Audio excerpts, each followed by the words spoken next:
Bismillahirrahmanirrahim. Assalamualaikum warahmatullahi wabarakatuh. Alhamdulillahirrabbilalamin. Wassalatu wassalamu ala asrofil anbiya wal mursalin wa ala alihi wa sahbihi ajmain amma ba'du. Rabbi shrahli sadri wa yassirli amri wahlul 'uqdatam min lisani yafqahu qawli. Pertama-tama, marilah kita panjatkan puji dan syukur kehadirat Allah Subhanahu wa taala karena pada kesempatan kali ini saya bisa menyampaikan ceramah ini dalam keadaan sehat walafiat. Sholawat serta salam tak lupa kita curahkan kepada junjungan kita Habibana wa Nabiyana Muhammad Sallallahu Alaihi Wasallam. Dan juga tak lupa kepada Ibu Ake sebagai dosen pengampu mata kuliah Bahasa Indonesia yang saya hormati, juga teman-teman yang sedang menonton video ini yang saya banggakan. Pada kesempatan kali ini saya akan menyampaikan ceramah dengan tema dengan judul Mengajak Kebaikan dengan Gaya Kekinian. Tentunya teman-teman sudah mengetahui bahwasanya kita pada kali ini sedang hidup di era digitalisasi, yang dimana era digitalisasi ini adalah teknologi yang serba canggih, teknologi yang semakin mudah, dan teknologi yang semakin inovatif. Nah, teknologi ini tentunya akan terus berkembang seiring dengan perkembangannya zaman, seiring dengan perkembangan manusia, dan tentunya kita sebagai manusia tak akan bisa lepas dari teknologi, karena teknologi mau bagaimanapun tetap menjadi kebutuhan kita. Nah, kenapa saya mengambil mengajak kebaikan dengan gaya kekinian? Nah, jadi pada kesempatan ini saya akan sedikit menyampaikan bagaimana kita berdakwah melalui media sosial. Nah, sebenarnya dakwah ini tidak hanya disampaikan seperti di mimbar atau di masjid. Nah, dakwah itu lebih dari itu. Dakwah itu luas. Nah, dan dakwah ini, dan kita juga bisa memanfaatkan kemajuan teknologi untuk media dakwah. Jadi pada video ini juga saya akan menyampaikan apa itu dakwah itu seperti apa, bagaimana dakwah di sosial media. Nah, dakwah ini adalah suatu kegiatan untuk mengajak kepada kebaikan, serta untuk menyeru atau mengajak kepada kebaikan dan mencegah kepada kemungkaran atau menjauhkan dari kemungkaran. Nah, dakwah ini menerapkan konsep amar ma'ruf nahi mungkar, yaitu tadi bahwa mengajak kepada kebaikan, menyeru kepada kebaikan, dan mencegah kepada kemungkaran. Dakwah ini bukan hanya sekedar tugasnya dai saja. Dakwah juga merupakan tugasnya seorang umat Islam, umat Muslim. Nah, bagaimana kita bisa mengajak mereka kepada kebaikan? Bagaimana kita bisa mengajak mereka untuk meningkatkan keimanannya sebagai seorang Muslim, meningkatkan keimanan kepada Allah Subhanahu wa taala, dan meningkatkan akidah akhlaknya sebagai umat Muslim atau umat Islam. Nah, kenapa dakwah bukan hanya sekedar tugas seorang dai? Ini pun disampaikan dalam Quran Surat Ali Imran ayat 104 yang artinya, dan hendaklah di antara kamu terdapat segolongan umat yang menyuruh kepada kebajikan, menyuruh kepada yang ma'ruf, dan mencegah dari yang mungkar. Merekalah orang-orang yang beruntung. Selain itu juga, dakwah merupakan ibadah sebagaimana Rasulullah menyampaikan dalam sebuah hadis, barang siapa yang mengajak kebaikan kepada manusia, maka dia akan mendapatkan kebaikan dari orang yang mengikutinya dan nilainya tanpa dikurangi sedikit pun. Jadi, ia akan mendapatkan pahala seperti orang yang mengikutinya dan pahalanya tidak akan dikurangi sedikit pun.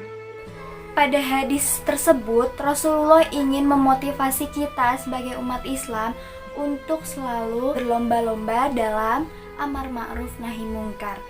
Karena mau bagaimanapun, kita tetap bisa menyampaikan kebaikan walau itu hanya satu ayat. Nah, lalu bagaimana sih kalau kita berdakwah di sosial media, bukankah dakwah ini baiknya disampaikan di masjid? Lalu bagaimana sih efektifnya dakwah di sosial media? Apakah dakwah di sosial media ini menjadi suatu hambatan atau memang lebih baik berdakwah di masjid, di atas mimbar? Nah, tentunya teman-teman, di zaman teknologi yang semakin canggih ini, kita bisa memanfaatkan media sosial sebagai media untuk berdakwah. Karena mau bagaimanapun niat kita adalah berdakwah, menyampaikan kebaikan, media apapun asalkan kita melakukannya dengan benar, dengan bijak, sesuai dengan syariat Islam. Media sosial bukan menjadi suatu hambatan, karena mau bagaimanapun dakwah adalah kegiatan komunikasi secara lisan ataupun tulisan, dan kalau di media sosial kita bisa membuat sebuah video, audiovisual atau audio.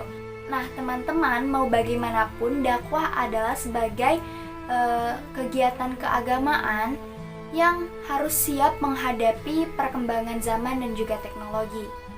Nah, artinya seorang dai atau seorang yang menyampaikan dakwah harus bisa beradaptasi dengan segala perkembangan teknologi dan juga zaman. Karena sebagai seorang dai pun harus bisa improve, harus bisa menyesuaikan dengan keadaan di zaman sekarang gitu. Jadi media itu tidak hanya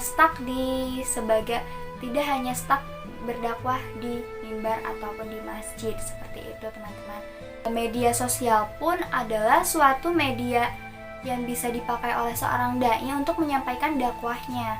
Karena di zaman sekarang ini banyak sekali anak muda bahkan orang tua yang menggunakan sosial media. Mungkin kita jika memposisikan diri sebagai jamaahnya, mungkin kita akan lebih menyukai dai yang bisa mengikuti perkembangan zaman atau yang bisa eksis gitu di media sosial. Karena saya pribadi, saya seorang anak muda yang generasi Z yang lebih menyukai menonton video-video itu di sosial media atau melalui gadget.